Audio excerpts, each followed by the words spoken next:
Queridos irmãos, que o Espírito de Deus, o Espírito vivo, o Espírito de graça, de poder, esteja com cada um de nós nesse momento em que queremos pensar nas palavras do texto de Romanos, capítulo 6, versículos 1 a 14. Romanos, capítulo 6, versículos 1 a 14, que diz assim: Que diremos, pois? Permaneceremos no pecado para que seja a graça mais abundante? De modo nenhum. Como viveremos ainda no pecado, nós os que para ele morremos? Ou porventura ignorais que todos nós que fomos batizados em Cristo Jesus, fomos batizados na sua morte? Fomos, pois, sepultados com ele na morte pelo batismo, para que, como Cristo foi ressuscitado dentre os mortos pela glória do Pai, assim também andemos nós em novidade de vida. Porque se fomos unidos com ele na semelhança da sua morte, certamente o seremos também na semelhança da sua ressurreição. Sabendo isto, que foi crucificado com ele o nosso velho homem, para que o corpo do pecado seja destruído, e não sirvamos o pecado como escravos, porquanto quem morreu está justificado do pecado. Ora, se já morremos com Cristo, cremos que também com ele viveremos, sabedores de que, havendo Cristo ressuscitado dentre os mortos, já não morre, a morte já não tem domínio sobre ele. Pois, quanto a ter morrido, de uma vez para sempre morreu para o pecado, mas quanto a viver, vive para Deus. Assim também vós, considerai-vos mortos para o pecado, mas vivos para Deus em Cristo Jesus. Não reine, portanto, o pecado em vosso corpo mortal, de maneira que obedeçais às suas paixões, nem ofereçais cada um os membros do seu corpo ao pecado, como instrumentos de iniquidade, mas oferecei-vos a Deus como ressurretos dentre os mortos, e os vossos membros a Deus como instrumentos de justiça. Porque o pecado não terá domínio sobre vós, pois não estáis debaixo da lei, e sim da graça. Esse texto ele tem muito conteúdo para ser falado. E certamente, se fôssemos abordar todos os temas que aqui poderiam ser abordados, nós iríamos passar a noite aqui falando, e não daríamos conta de terminar o assunto. Mas é interessante pensar naquilo que está no centro, o ponto-chave do texto.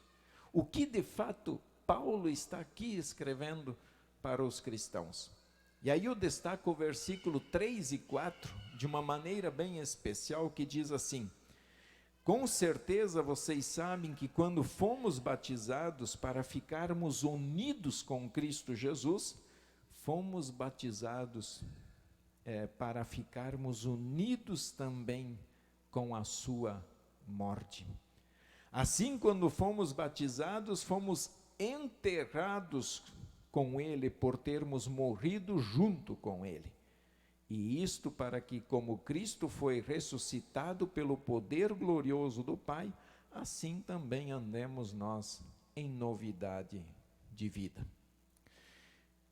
Procurando, dando uma pesquisadinha, encontrei uma ilustração do livro daqueles livros dos sermonetes, para tentar explicar para vocês um pouquinho tudo o que ele está aqui falando. E aí adaptei um pouquinho aquela mensagem para trazer para vocês. Quero que imaginem que vocês não sabem ainda o que queima e o que não queima. E a gente então começa a fazer algumas experiências. Parece ser fácil descobrir o que queima e o que não queima. Basta a gente fazer isso aqui, né?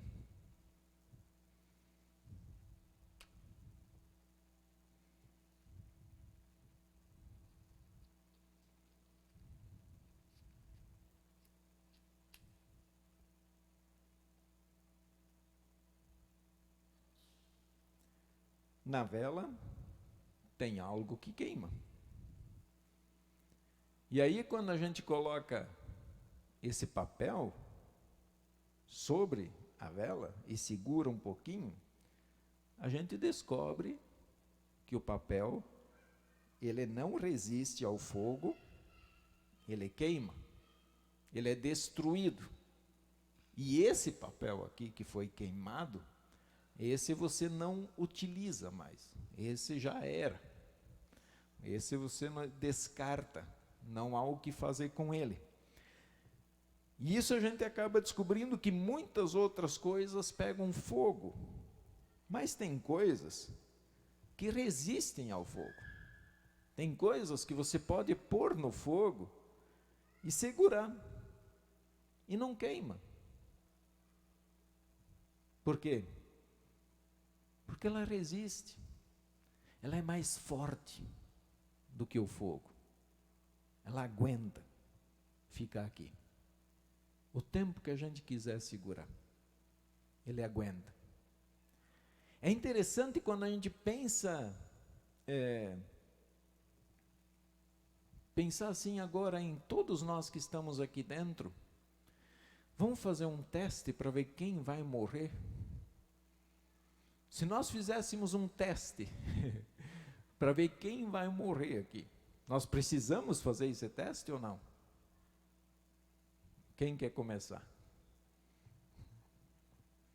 A gente não precisa fazer o teste, porque aqui dentro, todos que estão aqui dentro, todos que estão no mundo, os seres humanos, eles morrem, eles vão morrer.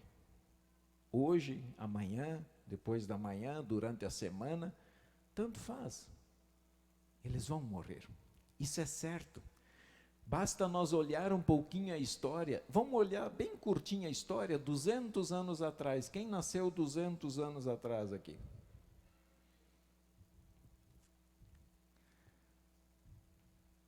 Todos que nasceram 200 anos atrás estão mortos.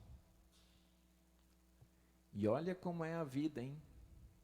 Alguns nós já nem lembramos mais que existiram. Então, a morte, é interessante a gente pensar na morte. A morte, a gente só é lembrado por um pouco tempo depois da morte. Aí nós viramos uma plaquinha, aí dali a pouco já some aquela plaquinha, porque vão usar o espaço, vão pôr outra placa, e dali a pouco caímos totalmente no esquecimento. Por quê? Porque a nossa família, nossos filhos, nossos netos, eles vão morrer também. Então a gente acaba virando apenas uma história que passou e talvez nunca mais seremos lembrados até a volta de Cristo. Houve, no entanto, uma exceção interessante quando a gente pensa na morte. Quando Jesus Cristo veio à Terra, ele se confrontou com o teste da morte. Ele enfrentou a morte. Ele entrou no túmulo. Mas o túmulo era muito fraco para ele. A morte era muito fraca para ele. Então ele superou, ele venceu a morte, ele saiu da morte. E a marca, podemos dizer assim como podemos fazer um teste, poderíamos fazer uma marquinha no copo. Aqui tem uma marquinha, mas vocês não vão enxergar. E dizer assim, esse tem qualidade. Esse passou no teste. Esse superou a morte. Ele saiu de lá. A tarefa de examinar quem vai viver e quem vai morrer parece bem simples, né? Jesus vive, todo o resto morre. Importante isso, gente. Jesus vive hoje, ele vive com o Pai, com o Espírito e reina. E é esse Jesus vivo que nós aguardamos retornar para a terra. Mas todos os outros, todos, até aqueles que têm poder, aqueles que têm dinheiro, aqueles que se acham os bambambam do pedaço, todos vão morrer.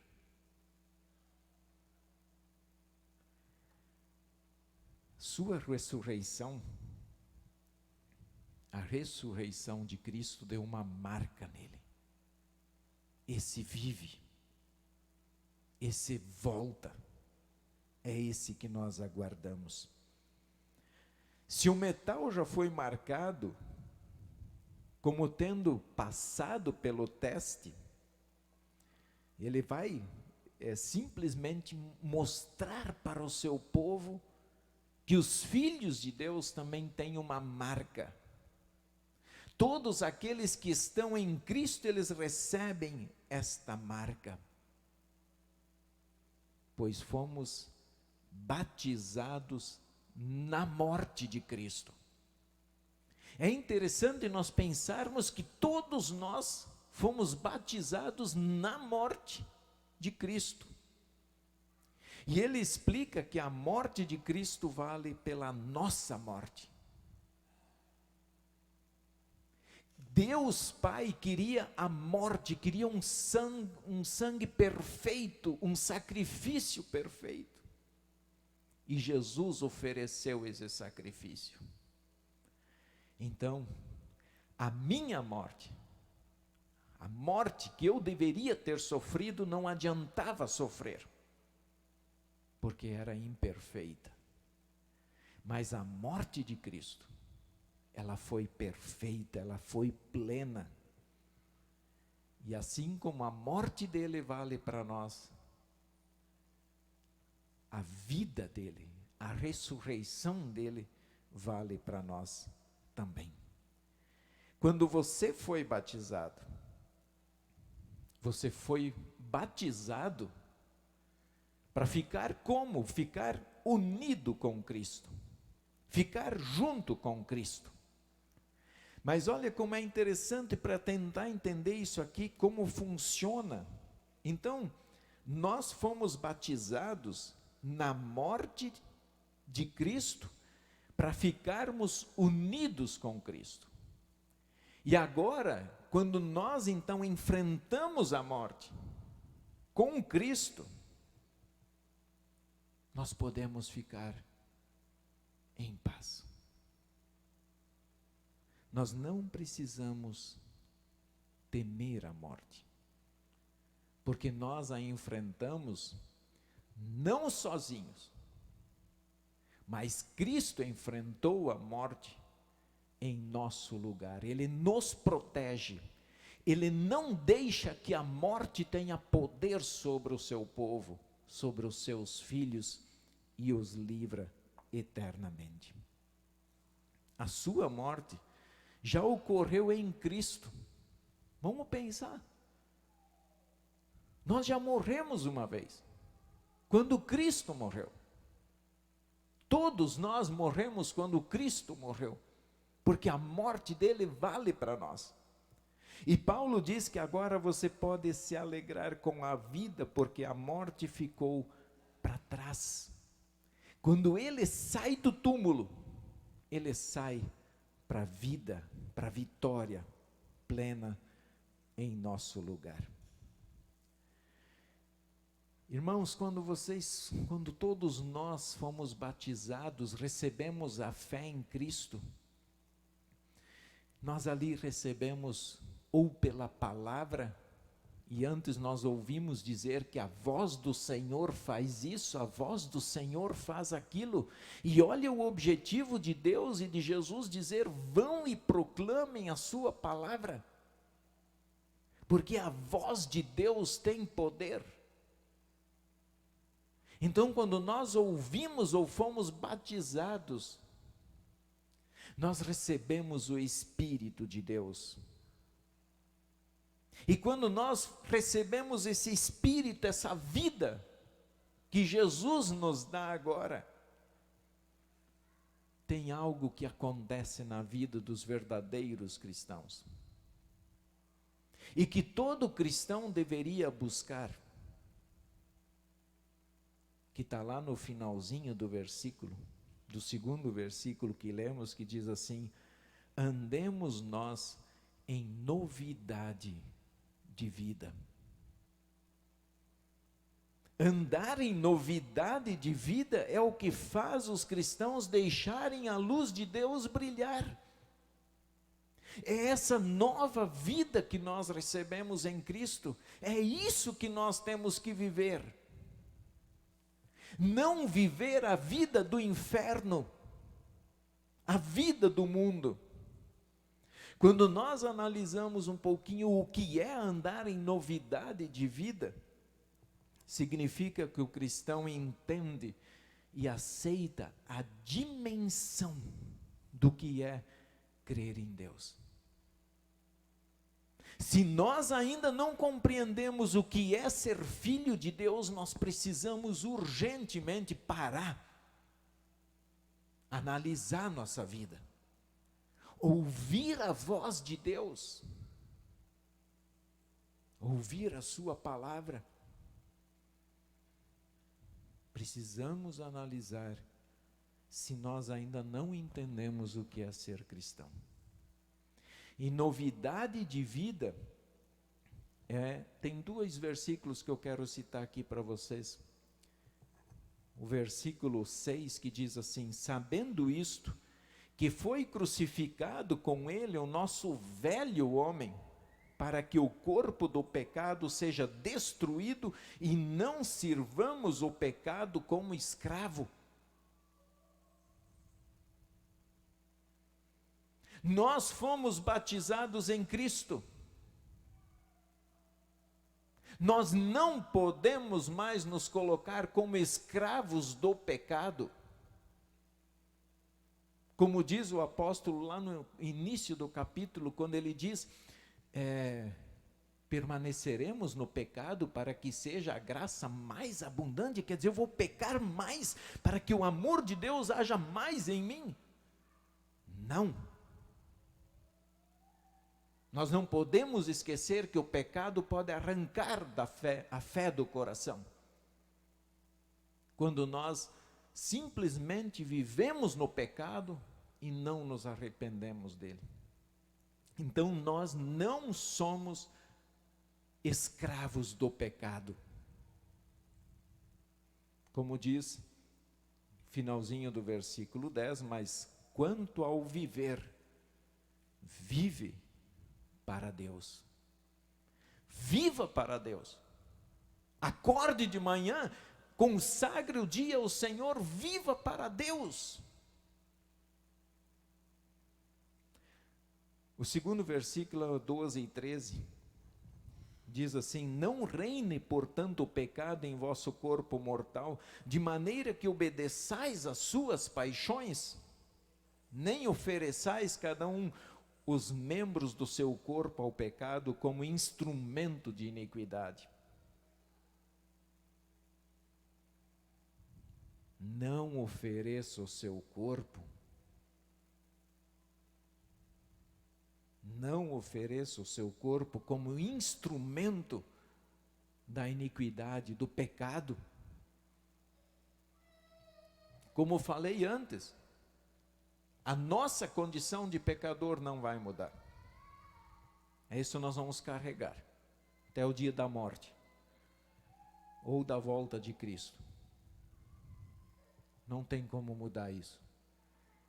Mas movido por essa nova vida que nós recebemos pelo poder do Espírito, nós podemos agora oferecer o nosso corpo, em vez de oferecê-lo para o pecado, nós podemos oferecê-lo para a honra e glória de Deus. Como o cristão foi liberto por Cristo na cruz e ressurreição, ele recebeu, nós recebemos a santidade de Jesus. Deus não deixa que nós sejamos consumidos, porque nós recebemos a santidade de Jesus. a proteção de Jesus. Quando ele oferece o seu corpo ao pecado, ele não está andando em novidade de vida. Então, se alguém tem consciência que está praticando o pecado, pare urgentemente. Pare urgentemente de pecar. Arrependa-se. Volta-se para Deus. Ele não está andando em novidade de vida, mas ele é um escravo do pecado. Um cristão, quando defende ou apoia o mal, ele não está andando em novidade de vida. E não adianta chegar diante de Deus e falar: Senhor, meu pai, ele fez. Se apoiamos, se defendemos o mal, nós somos tão culpados quanto aquele que pratica o mal. Ele está fazendo, quando a gente defende e apoia, a gente está fazendo exatamente o que o mundo quer, o que o diabo quer, o que a nossa carne quer. Que diferença há entre o cristão e não cristão se praticamos estas coisas? Que diferença há? Como é que o mundo vai identificar a luz e o sal da terra se os cristãos vivem como se fossem do mundo? Nós estamos no mundo, mas não somos do mundo. Como seremos luz no mundo se vamos fazer exatamente o que o mundo quer? É por esse motivo que não podemos nos afastar, irmãos, da palavra. Segurem firmemente nesta palavra. Leiam, devoram ela, meditem nela, estudem ela, ouçam a voz de Deus, porque Deus está nos abençoando e colocando em nossas mãos esta palavra, mas não vamos negligenciá-la. Não vamos lidar com ela como se fosse qualquer coisa que eu poderia jogar fora. Mas vamos meditar nela de todo o nosso coração. É por isso que Deus nos dá a graça de ouvirmos: os teus pecados estão perdoados. Isso é ser batizado de novo. Hoje, todos nós fomos batizados no início do culto, quando Deus perdoou os nossos pecados. Nós somos lavados, purificados e transformados novamente. Quando você for à ceia, venha à ceia com o coração consagrado ao Senhor. Creia de fato que ali você está recebendo o próprio Senhor e Salvador Jesus, que diz por você: isto é o meu corpo, isto é o meu sangue por você. Vejam, irmãos, que grande coisa, que grande bênção de sermos batizados no sangue de Cristo. Quando nós fomos batizados, nós sepultamos o velho homem e queremos que o novo homem esteja sempre em nossa vida. Voltemos a amar a Deus sobre todas as coisas e vamos andar em novidade de vida, em uma nova vida que Deus nos deu em Cristo Jesus, enquanto Ele assim nos permitir andarmos sobre a terra. Que Deus nos guarde no seu caminho e nesta fé para a vida eterna. Amém.